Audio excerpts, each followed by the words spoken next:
Hey, how goes it? Ken Bozak here to talk about Bitcoin and Bitcoin accessories. And today I'm with Anthem Blanchard of Anthem Gold and HERC.1. We're going to be talking about tokenizing the supply chain industry. How goes it, Anthem? Goes well. Thank you, Ken. Appreciate you coming on the show, man. I've been a fan of yours for a while. I actually met you through Logan, who I met at conferences and became friends with. And I really got interested in Anthem, and then I heard about Herc.1. I really wanted to give you a chance to explain like who you are and what you do, and then we'll dive into the rest. Thank you, Ken. Much appreciated. I'm Anthem Blanchard. I'm someone that has had a passion for digital assets. It's been something that I've been involved with for 16 years actively. Digital currencies. I come from a legacy of a gold background. My parents helped to push for legalization of gold ownership for all U.S. citizens. So it used to not be legal for people in the U.S. to own gold bars and coins, insanely. But that's, sometimes what governments do insane things. And my parents, through pushing, and my dad was in a wheelchair, which is kind of even more amazing, pushed and helped make gold legal, and that happened in 1975, built the largest gold retail business. So that was kind of my background, right? Gold was the ultimate wealth before Bitcoin. Now Bitcoin's the ultimate wealth because both are the core of messaging systems. Gold's the core of the old school messaging system, dollars, national currencies. Bitcoin's the core of the new school messaging system, digital tokens, and access to these digital marketplaces that we call public blockchains. You said 1975 it became legal to own gold? Yeah, it was illegal from 1933 through 1974. It was a crazy government experiment. In this case, it was an economic one. This idea that if government controlled all the gold, they'd be able to make the economy magically better through their economic policies. Yeah. Yeah. Right? Do they not realize the government's made of people? People are dumb. It just happens. Yeah, the internet. That's what they did. Yeah, so pre-internet, they just told people are what you to worried do. about them doing this to digital gold like Bitcoin, where it may do you think it could be something where governments try to say Bitcoin's illegal, you're not allowed to hold it? Well, we saw that with China, right? I mean, Bitcoin's been illegal like 10 times in China, I think, in the last 9.5 years, right? So probably more than that, actually. They do like the FUD. It's hilarious, right? But like what happens, like the talent just keeps draining, right? And they keep getting more panicked over there, like trying to put more controls. And the more you try to control people, the more they want to resist. And like I just think governments are realizing they can't control this Bitcoin. And it's helping them do a job that was impossible for a lot of them to do to begin with, which was try to like arbitrate rules, right? Like we have so many laws in so many places, it's insane, right? So yeah, if the government said Bitcoin was illegal, I think I'd buy more. Yeah, exactly, like just because. Right? It's like everything China says. It's like Fred Wilson, this guy like DC out of New York says. It's like everything they say that they banned that goes up, like the internet, like everything they don't like, Google. That is it's true, all gone man. up. So. So let's dive into HERC1 because I wanted to get a little bit more information on what Hercules is and how it works. Yeah, thank you. So Hercules is a blockchain protocol platform, and it's a commercial layer for blockchain. And really what that means is that we provide predictability in the global commercial unit, which is US dollars. And so Hercules provides a constant $0.000032 every time it's used as an index, or it's referencing indexes it's already created. And it allows people to tap into the power of public blockchain as an integrity tool and be able to do it in a way that's cost predictive so they can budget for it and price for it in their own services as a business. All right, so what would it look like as a customer to like use Hercules? Like if I were to sign up HERC1 as a customer, what are the processes like? Is it any more inconvenient? Like I'm just saying, like compared to the traditional like supply chain platforms, like what would the process be like? Yeah, so it's really not cumbersome. So you have to have 1,000 HERC tokens. So there is an upfront. The cool thing is that we don't take away that value. So right now we're pricing at 40 cents roughly, and that'd be about $400. But you don't just have that taken away. It's not they're like locked like a stake. It's more like an allocation stake. Oh. And so you can then use those 1,000 HERC tokens to basically burn down and use the platform at that rate, at that point, $4032 per use, and it burns at that rate. And that way it makes it open for everybody. In terms of development, people are using it in different ways. We have a D app that you can use if you have like an Android phone, for example, smartphone. You can take a look, HERC.1, utilities, and you can take a look, play around. We're finding people are wanting to do like more intricate development a lot of times. So what companies will do is they'll do like API calls, right, from like network equipment or from their like factory equipment or warehouse equipment. And so what they're looking at us as is then saying, okay, let's then API call, basically move that data and then push it one more place, Hercules, and then Hercules then makes that data in a way that's indisputable. Basically, anybody else can look at the data after and then prove it got saved, that data got saved at that date, that time, that place, right, because it's public blockchain. That's awesome. So it doesn't sound like it's any more cumbersome than the traditional supply chain like processes. It's all the same stuff. It's just on a different layer. Instead of, you know, a centralized layer, it's on a decentralized layer on your blockchain.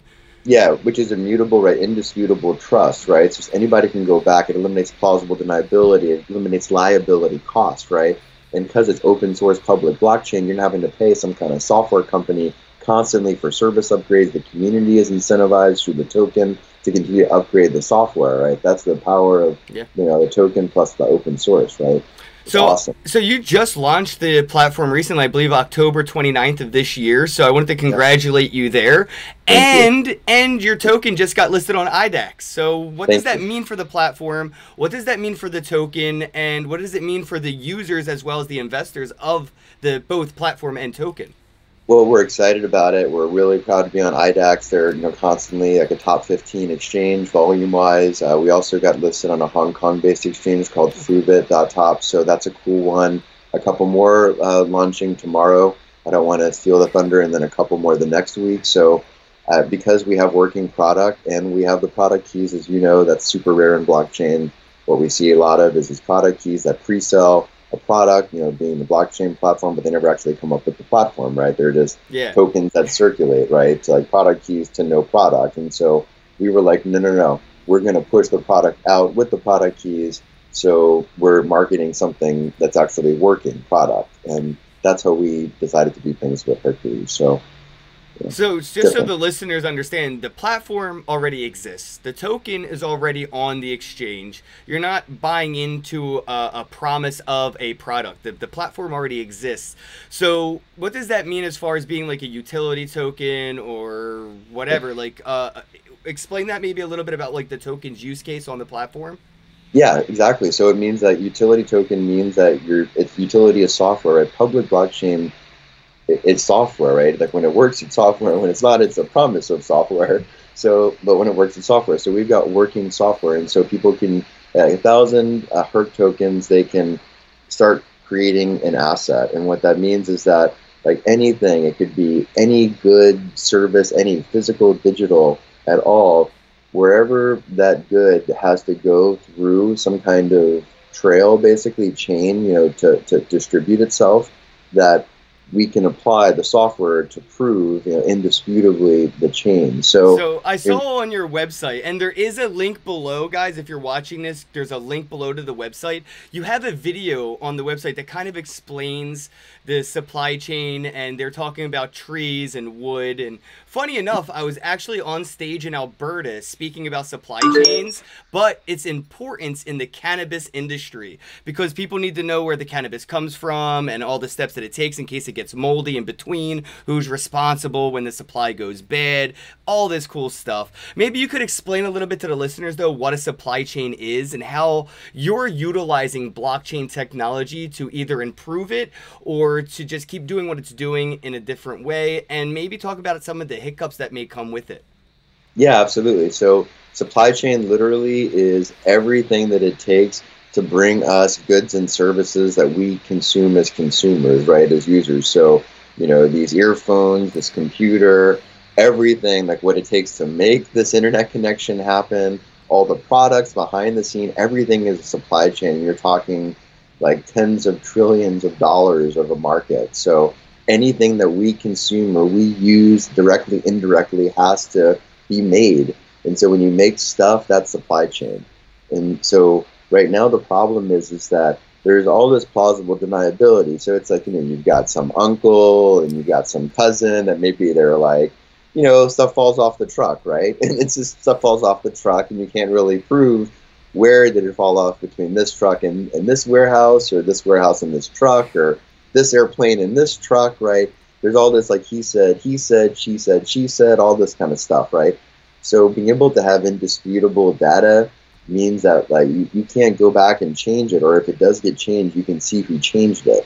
So it like takes out like all this what they call plausible deniability, where it's like gray area where you can make arguments basically, and that's really where the problems we have in a lot of our lives happen, right? Where someone more powerful basically a lot of times will like then they can be doing bad things, and then they'll like push it off to people that are less powerful, right? And then they get to like pollute and corrupt. That's the world that we've lived in. And what public blockchain does, right? It gives this spotlight, this sunshine, right? That basically says, hey, this is what's actually happening, and like you can't fake it, right? Because like you can't change this information, right? That's the problem, though. It becomes so disruptive that the people that like to forge the fuck ups they make, you know what I mean, and push that shit downhill, they don't like this stuff because they like being able to edit the documentation, say, oh, it didn't go wrong when it was in my possession, it went wrong before that, and it, then they're like, but no, and now you have to prove, and it becomes a problem. So, are you worried about disrupting anything? Like, who are some of the people you're pissing off?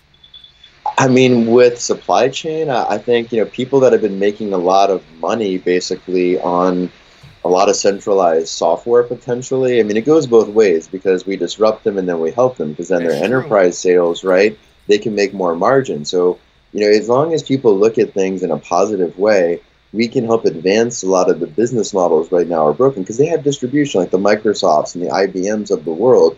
They already have the trusted distribution. So we bring the trusted software and we can make it a lot cheaper for them to do what they're already providing on an enterprise level, like a business sales level as opposed to like a retail sales level. So it's all about just your perspective on things, right? As long as people have like a forward-looking perspective, you can make it all work because these big companies too, they need ways to be able to talk to Bitcoin, Ethereum, and storage and IPFS and all these layers, right? So it's like, that's where like the IBMs and Microsofts and SAPs, like they're useful because they already have those clients. They already know how to talk to those clients. And so everybody can work together. But yeah, like the old legacy businesses, sides of those businesses. Yeah, I mean, those people have to adapt, right? Like, well, recently, wasn't somebody didn't somebody just admit to cooking the gold market for years, manipulating it? I can't remember the name of the guy, but I read an article the other day when I was on the plane. Somebody just confessed to years of manipulating the gold market with, investors' money. It's insane. It wouldn't surprise me, and you see this happen in the traditional financial markets because there is no data integrity. There's all of these That's a good, I like that, data integrity. It's a big deal. It's like the biggest problem in business, right? And like with food, it's a problem, but at least with food, people get sick, they die, we know, and when shit goes wrong with food, we know, right? But, still, it's like a big problem of like, how do I know I'm eating what I'm eating? I mean, like, I think about a third or a quarter of all wine is supposedly forged. I mean, something like a quarter or so of all pharmaceuticals around the world are forged. It's like, you don't know what you're taking, like, you don't know what you're buying, and that's where having this indisputable data record, this data, it's like this data trail, digital, that nobody can change. It's incredibly powerful, right? You can prove all this stuff now for the first time. The problem is, though, the people putting in the data are people, and people are flawed, right? So it brings up the whole garbage in, garbage out, supply chain, whoa. So, like, how do we trust the information being entered into a blockchain supply chain when it's immutable? So if somebody enters incorrect information and it keeps going through the chain, and then at the final destination, somebody finally notices, is this a bigger problem, or how do we prevent this? Yeah, so that's a great question. And the best way that we've seen to prevent this is you keep testing along that chain, right? So that way you can see, if all of a sudden you can test the integrity, like you can use spectrometer machines, they'll call them, or like fluorescent rays, basically you shoot at something and you can tell what it's made of. If like you need to know it's gold or a metal or some kind of steel or something, so you can actually tell. And so you can by pinpointing and recording the data every single time it gets received by somewhere and it's about to get shipped, made into something else, let's say shipped somewhere else, you test it, then like, okay, well, it used to be this, but or someone said it was this, but I tested it and it's not this, and that means like I got to go back to the last person and be like, well, so would that be a fork? Would that be a data fork on the supply chain? I mean, effectively, yeah. What happens is Hercules protocol messages out. Basically, it's just like a reference message tool, and so it'll say, oh well, this doesn't match all of a sudden. So like you can program it however you want, basically, like whatever you want to show matching. It depends. Like if it's something physical, you need to know what physically its its fingerprint is, and then put that digital. If it's something digital, like a record of some sort, like a PDF, let's say, like insurance letters is something we're dealing with, where it's like there's a lot of industries where you just get like a physical letter.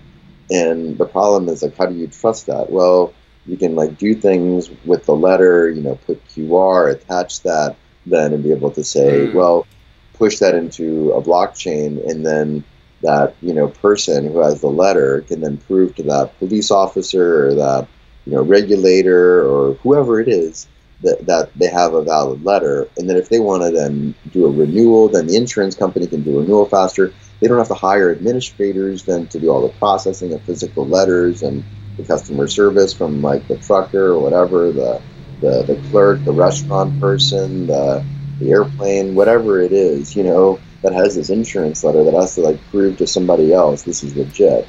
Like, no, that's crazy. As you're saying that, as I see it in my mind, it's more like the QR code is replacing the wax seal. It's sort of like that stamp of legitimacy. Provenance. Exactly. Being able to say, like, I'm going to assert this, because it's all reputation. And, right. I mean, they're voluntary marketplaces, these blockchains, but, the deal is, like, you volunteer in, you got to abide by the rules. Well, a lot of the data we're going to be getting now is going to be coming from the IoT, the Internet of Things. We're going to have a lot of these, sensors that are reading the meat that's in the truck and the temperature and all this stuff. Exactly. So we won't have much human interaction to flaw data. It'll be a very precise data coming from most likely an Internet of Things machine that is mining a cryptocurrency while performing the task it needs to do to get the data that it puts into the supply chain. Exactly, right? Like, you don't necessarily want that extra sweat. Maybe you do, you don't necessarily want, someone colluding behind the scenes and giving somebody else extra privilege against but you're just trying to get served, right? It goes against, we don't want these things, really. And we want them public, too. That's why I believe you're using the public blockchains on both Ethereum and Bitcoin. Is that correct? Yeah, Ethereum, Bitcoin, we tie in through Factom right now. We use IPFS, we use storage.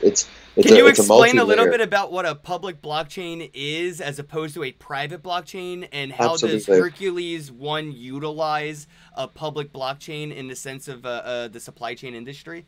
Yeah, absolutely. Well, I think the biggest difference is that a public blockchain has a product key that's separate from the software product, which is the public blockchain itself. So we call them tokens, right? So Satoshis or Bitcoin or Ether and Ethereum, these are the tokens that are accessing the utility of the public blockchain software.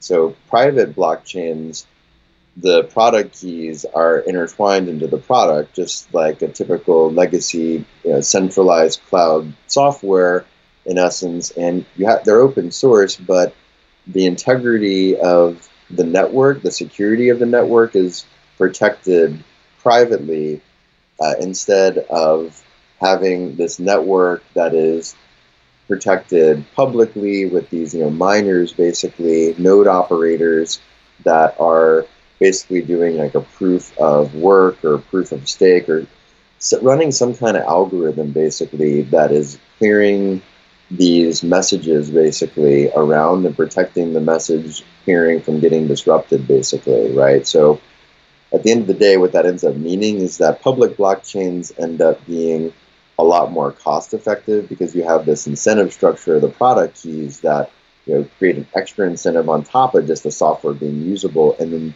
on a private side, you can run a lot faster with a private system, but you have the potential for collusion, because the private network could change what's going on, because it's still like a set of private databases. So that's ultimately one of the issues, but the two can work together.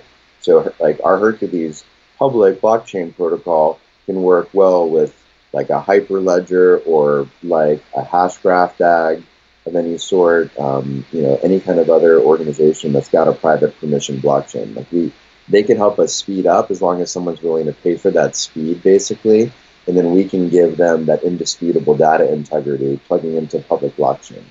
So are there any other blockchains you were looking at building on top of, or anything that appeals to you that Bitcoin or Ethereum doesn't really have? We're constantly looking at others. EOS is a little faster, so that is one we're looking at. Qtum, any kind of processing layer. Ultimately, we have a proof of human work. So the way that we deal with securing the integrity is people playing games. So it's like what they call like a stenographic approach, which is people salting an algorithm, having randomness that then fools people that are trying to be bad actors and trying to take down your public blockchain protocol.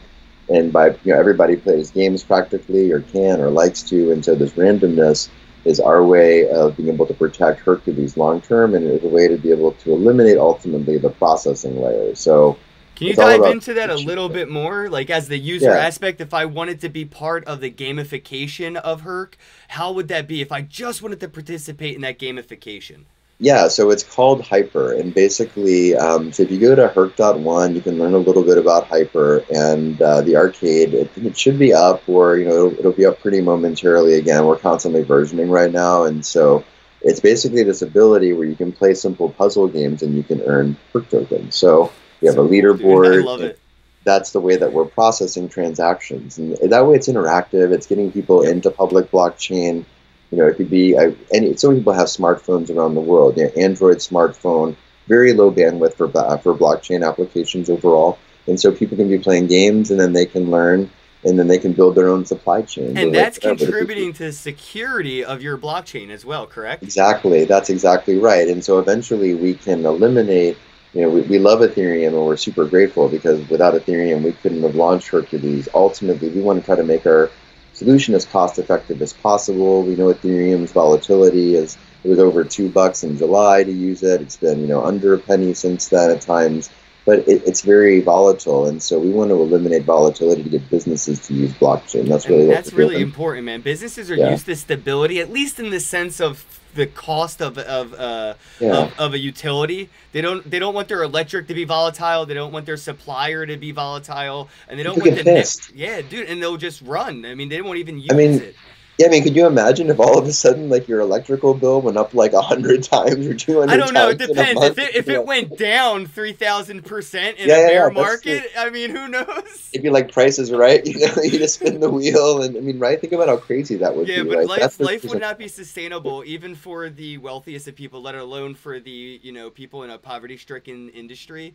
And that's where a lot of this supply chain stuff is really important, because not so much in America, first world problems, but third world shit, what they do to this stuff where they lie about the dates the food was, freshness, or the authenticity of the materials that they're getting. And like you said, medicine all over the world is being forged at like, I think a third, right? Or something. There's a lot of fake medicine. It's huge. Yeah. It's a big business, big margin. And it happens mostly in third world industries, like where they can't afford, a lot of this information. So utilizing public blockchain technology to be able to go and not have to so much as trust the person you're getting your stuff from, that you can verify that. I wanted to talk a little bit about like that whole how do we get around the trustlessness, where I have to trust my supplier, right? I can verify the goods and services from my supplier. Yeah, well, it's pinpointing, right? Because now if you're the recipient of something getting sent, and hey, this what supplier's not what they said, you can record that now and prove it. And I could go to Trader Joe's, scan that lettuce, and find out it wasn't organic. Exactly, right? Yeah, it wasn't made in Chile. It was made in Argentina, and I don't know. I don't know. Who knows, right? But you can literally prove this stuff now. Locate, IP, pinpoint. And so people's expectations are going to go up, right? That's the cool thing, is people are going to start using the software to make better products and services. It's going to drag everybody else like it always does, right? Yeah. It's like like everyone, like Walmart didn't want to go online originally, right? But Amazon dragged them online, right? They Oh, they forced them really didn't online, want to right? do self-checkout And either. and Every Walmart Amazon has and that. and Amazon didn't really want to go brick and mortar, but Walmart dragged them brick and mortar, and they bought Whole Dude, Food, right? that So that that is a great like scenario there, because like it starts with one and it does domino in. Are you looking at Walmarts and Amazons, or are you looking at the mom and pops? Where's Hercules like pitching? yeah, both. It's awesome. So we Okay. started with the gold token with Anthem Gold. It was a need. We needed to differentiate the gold token after launching the first one in 2014, Can Independence you Coin as a promo. dive into that, because I don't want to Yeah, skim over that Anthem yeah. Gold and how you use the cameras, live feed, and all that? Like that is amazing. Thank So can you. you just talk a little bit about Anthem and let them know what Yeah. Anthem Gold is? Yeah, Anthem Gold is a gold asset token. We had a successful raise on Bank to the Future as a seed raise a year ago, and that was awesome. Simon and Bliss Dixon, thank you very much. So they're awesome. And we started doing the SWOT analysis. We realized there were dozens of people saying they were trying to do gold tokenization. So how do we make ours different? The gold bars are real. How do we do that? Tie it into Bitcoin, have to make a third party to have a big enough community to keep innovating. That was how this idea Hercules came about. And then we had to figure out how to deal with the cost volatility. Bitcoin's got 10,000 times, right? In the last year, it was over $100 in December. It's been under a penny to spend, in terms of number of Satoshis from a dollar standpoint. So we eliminated that using Factom, which we're grateful for. Andrew Yashkuk's on our advisory board. He's had a product of Factom and was in storage before that. It had a hardware integration, so we use them. And we use this layering and this substitution least cost routing that enables us to keep dropping the cost, and we're able to plug into Bitcoin using Factom, eliminates 10,000 times volatility, can substitute out Ethereum for Qtum EOS to lower the volatility and ultimately eliminate it once we're able to get Hercules to be the processing layer once we get enough people playing games. So we plug into enough gaming engines, which is probably so. From a top-down approach, we're looking at different enterprise sales companies, so Fortune 100 type companies that sell to big businesses already, software. So we're under NDA with a number of really big companies like that. So yeah, we'll get more public when they let us. So those are the kind of folks that we have to listen to what they say mainly. So, and that's cool. And that's a different approach. It's a top-down approach. We're hundreds of times and ultimately thousands of times from a future value standpoint more cost effective than legacy I was software. just going to Right? ask about the cost effectiveness difference. Are you like, can you That's it. compare some, like what are some of like your customers' previous supply chain like costs, and what Yep. are you coming into the office and be like, this is how much it's going to cost now? Yeah, so I mean, just from an instance standpoint, we dealt with one instance of 5 million instances of letters that would go out, and the raw cost on that is about $150 total. And you have a permanent record.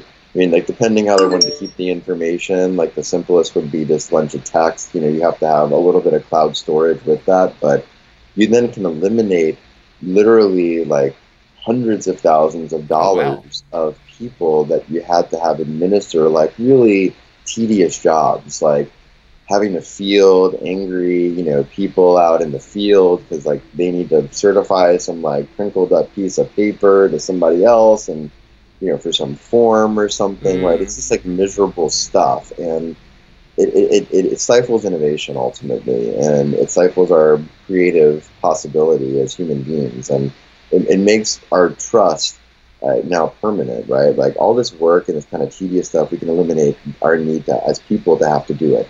Now, the machines can do all the tedious shit, and we can do all the fun stuff, right? We can imagine, we can create, Create, yeah. and interact with each other, right? And that's the stuff that we are really good at as people, And And that we've look seen that at as time goes on, you can look back and see as more machines do more mundane tasks, people have had the time to become more creative, and we have seen the innovations of creativity. The more time humans have had, the more progression we have gone forward, from the automobile to the airplane to the spaceship. Look at SpaceX, from a Furby to my Note 9 Samsung. I mean, the technology has grown, and that's just physical. We're not even talking about art, ideology, politics, religion. Like, all these things are growing forward as we have more time to create and innovate.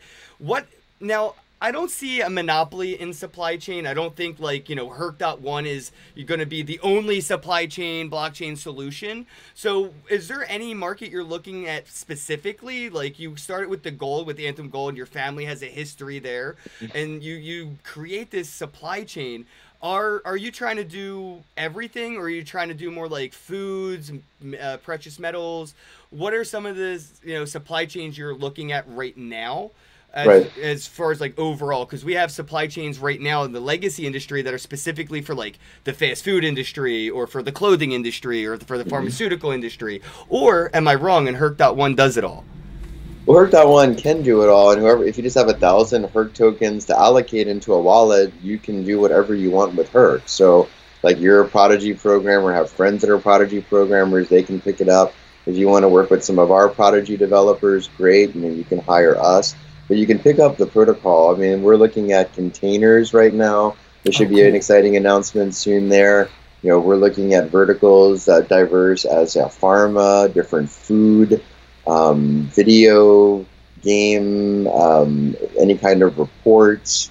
I mean, it's kind of incredible. I think every day I feel like I get a new. We actually got a wood vertical that really? came to us. Yeah. Probably so from like, watching your video. That was a good video. I liked it. It was awesome. It's just like you know, food verticals. We have a lot of food service people in the organization that came in early in our private sales, so a lot of executives. They know they need this information because how all, like in the food industry, like you said, people get sick and it's really hard to point a finger at where the food went wrong. And it really does benefit every aspect of the food industry to get on board with this, from the farmer to the guy driving the truck to this, you know, supermarket putting the food out there. Because if somebody does get sick, it doesn't fall on everybody down the chain. You can pinpoint, hey, look, the freezer said that, you know, at 6 p.m. on this day when the truck driver was driving it, it recorded on the blockchain that the temperature went below the right temp, and the food probably went bad at that point. Yeah, and it eliminates that friction that, you know, you have the he said, she said, all that kind of stuff, right? Because, you know, you say, hey, no, that's what the machine said, you know, to blame it on the machine, right? So it's the machine's fault. That starts a whole new problem, doesn't it, though? Well, that's where people are talking about who's in trouble when an AI car gets into an accident. Well, and then it's like who sets priority, right? Like I mean, and you're right, and there does get a little bit of these, you know, issues, but it does minimize other issues. There's always an asterisk, right? There's always some other thing. I think it'll just incentivize the hardware companies to make better, more accurate, more truthful hardware.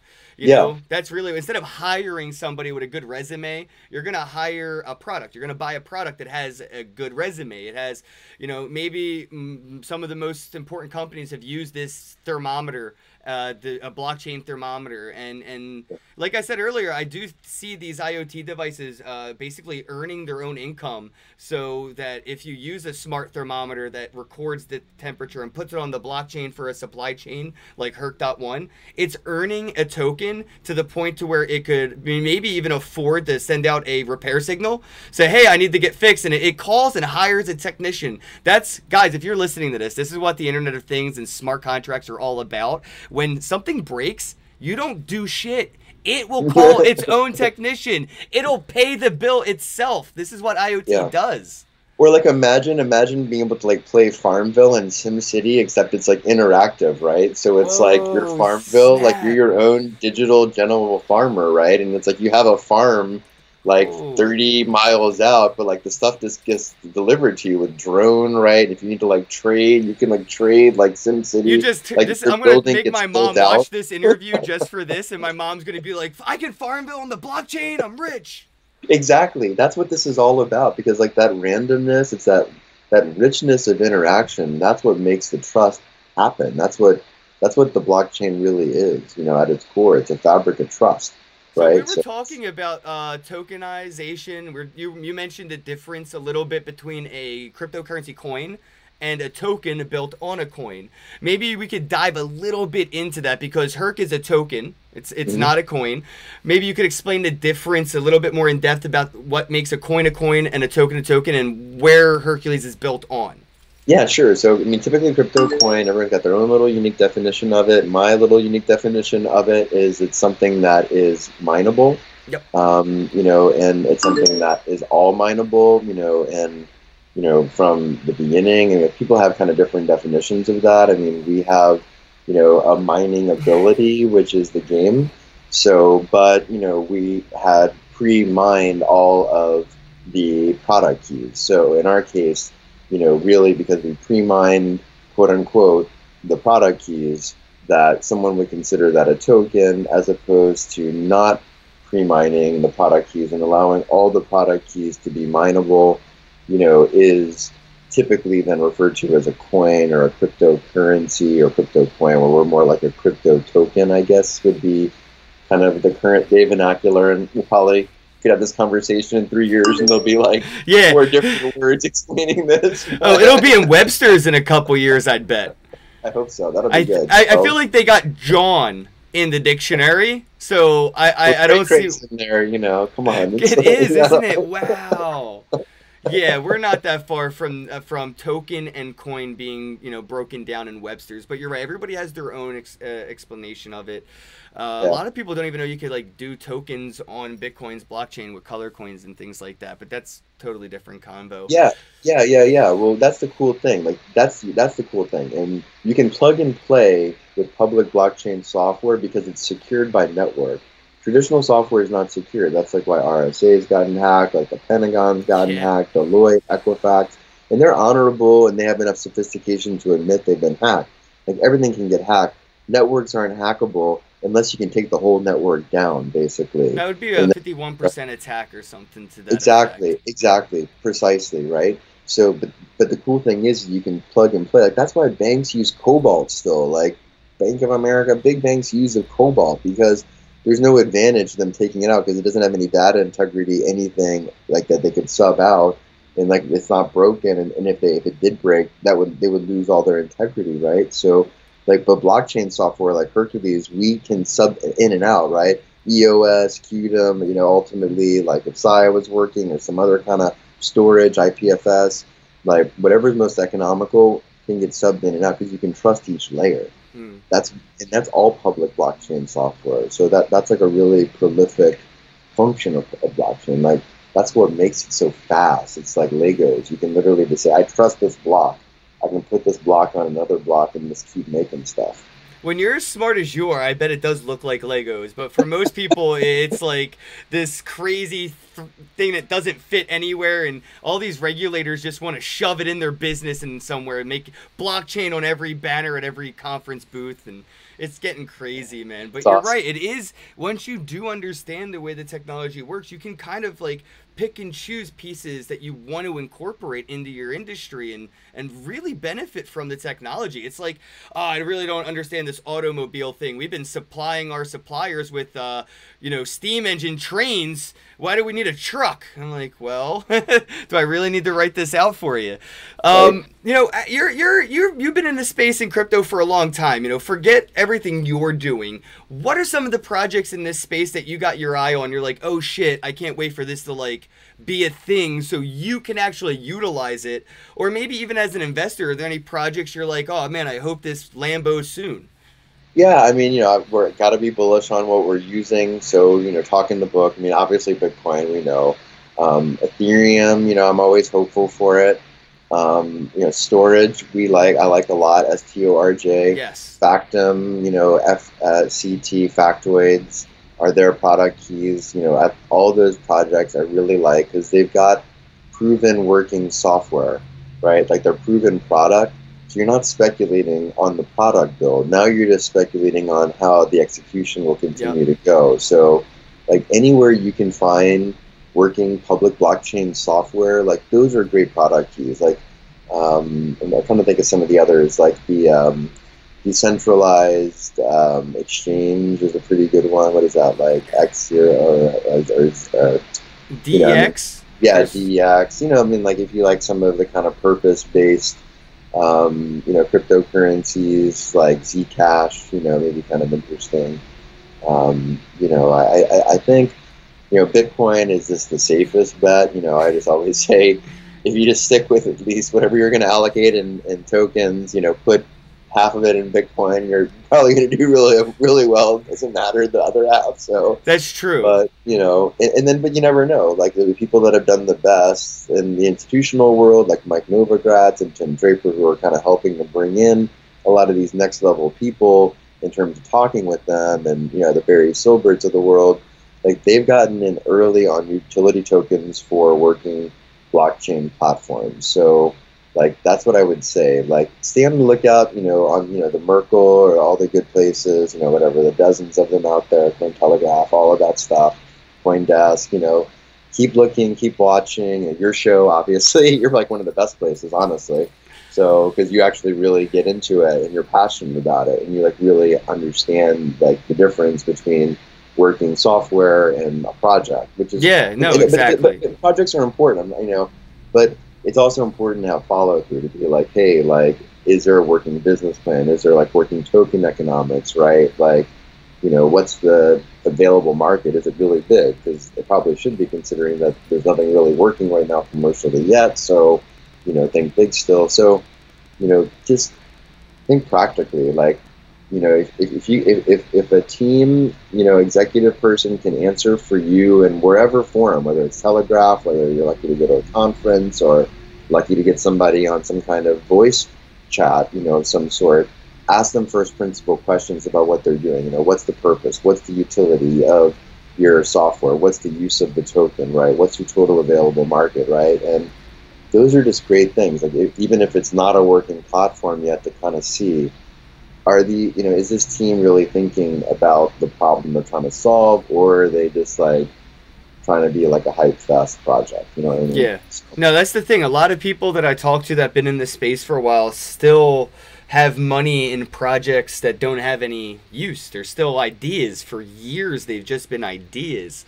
You know, it's really hard because, like, I've invested in a few ideas that still aren't things I can use yet, and I've invested in some things that I actually get to use, you know, like basic attention token, stuff like that. That's some cool stuff. And you said storage, which is funny because you mentioned Equifax earlier, and I was thinking if Equifax would just use blockchain, something like storage, they wouldn't, or, well, it would have been less likely that they would have been hacked the same way they would have been. They could have been attacked.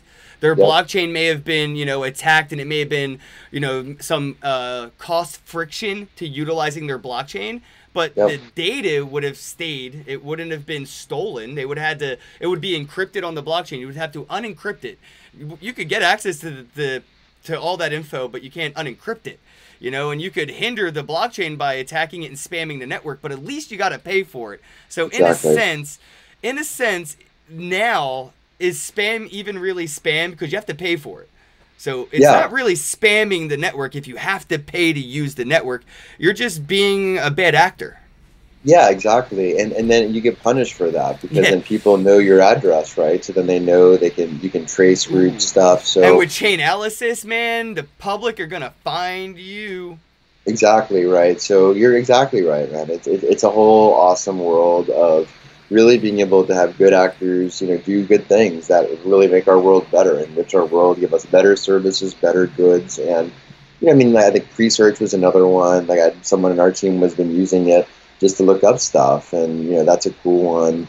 But yeah, Bat's a really cool. Brave, you know, with that, I mean, like, it's cool. Yeah, people that are doing real things that you can use, real product. I mean, kudos to that. You know, I think, you know, pay attention to what the utility of the token is, you know, but sometimes it works, you know, and people discover new functions for them. I mean, look at Binance Coin, right? Or all of a sudden there was a new model, right? So, I mean, like, that's crazy what Binance is doing with their coin. I mean, PondiX is using it. You can buy, like, anything in Asia with PondiX, and you can now use Binance. And I heard Morecoin from Las Vegas at Get Morecoin. Those dudes, you can go to Vegas, LA, and now New York City, and you can spend BNB at the nightclub. That's awesome. I mean, it's cool, right? I mean, we're living in the future, bro. Exactly. Well, yeah, and the future's accelerating, and with machines talking with machines, which is trust on trust, learning and building. I mean, think about that. Before, it's always just been us humans that aren't trustworthy, you know, with, you know, relatively trustworthy machines, you know, that we've been, you know, untrustworthily guiding, right? Now we're going into machine on machine, trust on trust on trust on trust. I mean, it's really prolific, exponential. Wait till Pretty like awesome. people like Louis Vuitton get in on this. So you can actually have like a real Louis Vuitton purse on the blockchain so you can make sure that it's not a knockoff. Cuz Yeah, like yeah, right. that's where it's Every really going to corner. come down to, man. Like, you know, it's going to be a luxury thing at first. That's like top down. I see this as a luxury right now until it becomes super cost effective. But For sure. like Yeah, you yeah, want to know that your caviar came from some stream in Russia and exactly, not the stream next exactly. to the radioactive Dude, I plant, want to you make sure know? my vodka is real vodka and not this watered down crap. Like, and it's Yeah. happening. It really happens. Yeah, like you want your salmon from whatever, Flint, Scotland, not Flint, Michigan, right? So it's And like, all I the don't know. IoT that this is going to like push, because like a lot of the things that verify these things don't exist, but your smartphone didn't always have a fingerprint scanner in it to do things. You Yeah. know, I can imagine a smartphone eventually having a sensor that Yeah. is smart enough to look at something and tell of its authenticity and verify it on the blockchain. I Well, you're really on it, do. and actually, yeah. I mean, like ARM, like, they've got stuff coming, right? Like you have MAC addresses, in your phones and like your devices, your computers, and things. That so yeah. I mean, all this stuff. It's all just tying it all together. Yep, This, rivets. I don't know if you follow rivets, but yeah, rivets is yeah, another yeah. key ingredient into the smartphone in like incorporating IoT into the blockchain. So you They're a do have a way partner. to Yeah, verify. yeah, yeah, yeah. We're under MOU. They're one of our many partners Oh, strategically that dude, we've really? got. Cool, So cool, yeah, yeah, cool. I love absolutely. So rivets, man. yeah, yeah, yeah. So Yeah, we're what really they're working excited. on is yeah. I see. I start to see where it all works out, dude. Because you do need something to that effect. That is cool, dude. So Exactly. I do want to talk about the small elephant in the room. Have you seen the video on Twitter about the future of utility tokens buying lemonade? Oh no, Dude, I it's have to check it funny. It's out. so Okay, funny. okay, But I'll okay. paint the picture, and I just want to get your overall like view of it, and then see if like if you think it is or isn't as cumbersome. But basically, the guy's like, "Oh, I'm selling lemonade for sale," and the guy walks up and he's like, "Here, I have $20," and he was like, "I don't want that. You have to buy lemon coin." And he was like, "How do I get lemon coin?" He's like, "You take your $20, you go buy Bitcoin, take the Bitcoin, send it to an exchange, trade the Bitcoin for lemon coin, send the lemon coin from the exchange to your wallet, and then you can use my blockchain to buy lemonade." You know, like, do you really see that it being that cumbersome? They like, you know, because you're saying like you have to hold 1,000 herc, but is it really that complicated? Because I feel like there's steps like that with any company where you have to jump through a hoop.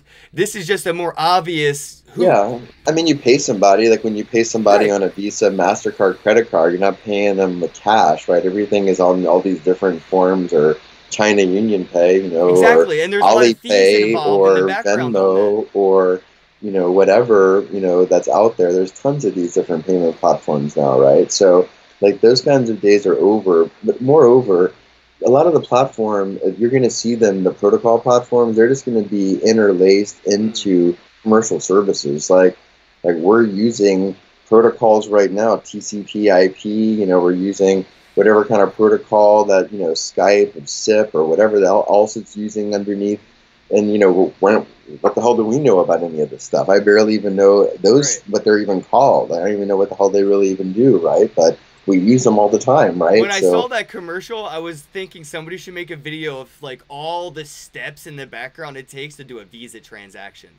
Like if you yeah, really think a utility token is too many steps, like think about all the steps it actually takes and all the people that have to get paid and all the stamps and all the writing and signing just to buy a gift certificate to yeah, McDonald's. Holy yeah. shit, there's so many steps to get a gift certificate. Yeah, or I mean, like, what about to make lemonade? I mean, someone had to make the sugar, process it, Oh refine my it. I mean, god. right? So someone had to get the water from some. I mean, I just thought it was a everything is a funny video of process, right? over complicating and trying to like scare the you know the no coiners away from the tech. It's Yeah, like, you know, you could have made the same video about the internet. You have to unplug your landline, plug in the modem, and hope there isn't a fire because now you have to unplug the modem to dial 911 on the landline. yeah, and hope nobody calls Oh exactly. 'Cause, shit, yeah, yeah, it hope ruined your nobody connection, calls. right? I was on So, the it's like I was on calling 911, hang up.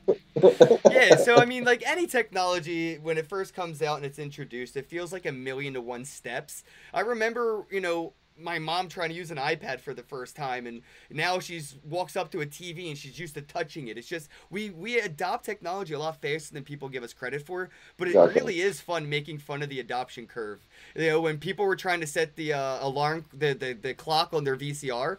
That is still a current joke to 2019. It'll still be funny that nobody could learn how to set the timer on a VCR. For sure. You know, For sure. that's how hard technology was then. And now we're sitting here with, 4K VR streaming, and everybody knows how to use, basic technology, which back then wasn't very basic. It was very advanced. Yeah, exactly. Yeah, exactly. I mean, it happens every time, right? Like people are like asking, well, how am I going to do internet transactions, right? 15 years ago, right? People Oh, are worried man. about that, right? I mean, Well, that a was a big modem deal. was the size of a room. So, I mean, your hard drive probably looked like a car. So I could see how it would be scary. But I mean, it's the same thing when you look at a blockchain. It's just, I don't know. I look at Bitcoin today and I see the internet with 56K dial up and everybody expecting Netflix to work on 56K dial up and being mad at the internet that this platform doesn't work right. And wait for the foundational layer, Bitcoin, to get things like Lightning Network, atomic swaps, root stock, so we can have these smart contracts on Bitcoin's blockchain. And in a sense, it would be like fiber optic speeds on the internet as opposed to 56K. And then we could have these things, where the vending machine at the corner store is an IoT, and when it runs out of chips, the machine itself will order, or actually it will probably put out a proposal for somebody to fill it, and they'll have to bid on the best price to fill the vending machine, and then the vending machine will pay the machine that filled it. Like, it's going to be so foreign to where, like, if you were to grab somebody from the 1940s and throw them into the society today, they wouldn't believe it. They'd be like, where's the flying cars, I know. Well, soon, hopefully. So we have the drones, so we're getting close. But we are very close. So I wanted to see, do you think there's anything that we should talk about before we wrap things up? Anything you wanted to talk about? Supply chain, gold, tokenization? yeah, well, I mean, feel like we covered a lot. we have. This has been awesome. I mean, I think just the general concept that, really, again, personal freedom is really gained through being able to work for yourself by choice. I mean, it's great to be able to work for somebody else. You learn a lot, you get a lot of experience, you get a lot of team. It's an awesome thing, but it should be a choice for everyone, ultimately. It shouldn't be an imposition. And so by giving everyone the ability to have personal wealth, that's one step. But being able to get them to create wealth for themselves, that's the ultimate step. So like Hercules, all these tools, Ethereum, right, Bitcoin, IPFS, storage, Factom, BAT, all of these different tools. They're all tools to help people create for themselves to wealth, so that way they can be personally free. So, I think that's really, if you're out there, you're ambitious, you're passionate, start thinking about, like, what do you know about already? Like, what kind of is its purpose? And start to, read up on the Bitcoin white paper again, if it's been a while, or, look into some other projects that are similar to the projects that you're interested in. Start reading their white papers, start downloading their DApps, if they have them, hopefully. So, start doing, or whatever they have, code, base, whatever they have, start looking at it and, start thinking about it. And, I really just implore everybody, because it is so early, that there's no real commercial application in public blockchain, but yet, Bitcoin, Ethereum put together are bigger than IBM, right? So Yeah. That's like market capitalization wise. So, I mean, that's where we're at, right? Because ultimately Bitcoin or Ethereum have no employees. But they don't have a cost structure, so they don't have liability, and that makes them extremely potent in terms of strategic, structural advantage, right? So that's where, and they're real easy to put together, much easier relative to like a corporation, right? So what I took out of that is you can't sue my blockchain. ultimately, once it goes fully autonomous, decentralized, is the aspect, right? Blockchain's a blockchain, man. You can't stop it. You can't sue it. You can't, subpoena it. It just does. The Pandora's out of the box, baby. Yeah, that's right. It just is what it is. I mean, it's just math. So it's just math. So this is mathematical realities, and like that's now we're running into Bitcoin's 10th anniversary here on January 3rd, and if people were to start to realize it's software, it's mathematically based, it's network driven and network protected, and it's here to stay. So, all right, I got one last question, and I'm going to make it a point to ask this to every one of my guests from here on out. So you're the first. Awesome. I want to know what your elevator pitch is for Bitcoin. Yeah, my elevator pitch for Bitcoin is it's magic internet money. that provides people with trust, forever. And, trust is worth a lot forever. And, it's the core of the new marketplace. We know everything commerce is going digital. Like, look at all the stuff we buy and use online. We know it's all going that way. And Bitcoin is the anchor of trust in the digital marketplace that, we're all moving into so fast with everything that we buy and everything we do. It's like, that'd be my overall Bitcoin elevator pitch. I feel like that would have got us a couple floors. That was a great elevator pitch, man. Maybe one or two converts, hopefully. Right. Yeah. I mean, it depends how crowded the elevator is. But Anthem, I want to thank you so much for coming on to talk about HERC.1, Anthem Gold, and the tokenization of the supply chain industry. Again, guys, the links are in the description box below. You can check out Anthem on Facebook and on Twitter. You can check out Hercules, Anthem Gold. Everything's in the description box below. Go to HERC.1 today to get more information on the token sale. And again, dude, congratulations on the platform launch as of October 29th. 2018, and you've been listed on IDAX Exchange, IDEX, for the HERC token, which is freaking awesome, dude. Like, really, congratulations. I've been watching you progress for, I think, about a year now, man. When I first met you, I met you almost over a year ago. Wow, dude. In Austin, and that was amazing. Success. And, it's an amazing team, really, again, like, we couldn't have gotten here. I mean, I'm the mascot. I go out here and talk a lot, but really, our team, Cynthia, our president, obviously Logan, our CTO, but it goes way, way deeper than that. So, we have an awesome dev team, we have an awesome administrative team, we have an awesome creative team, we have awesome people that we hire outside, that we work with. So I'll have to get Logan on to get more nerdy with me about it. Yeah, I mean, we have great nerds like him. Steve Dax on our advisory board, Bill Barhide's on our advisory board, Ethereum, Abra, Andrew Yashkuk. So they can all get pretty nerdy. Obviously, we know Logan and I can get pretty deep in the weeds nerdy. So, no, we're all over, creative and just, trying to spread the word. So thank you. Hey, man, much success to come, and congrats on all that came already. All right, guys, again, pound that thumbs up button. Don't forget to click subscribe and flick the alert bell. It's right next to the subscribe button so you can get a notification, and have a day. Thank you.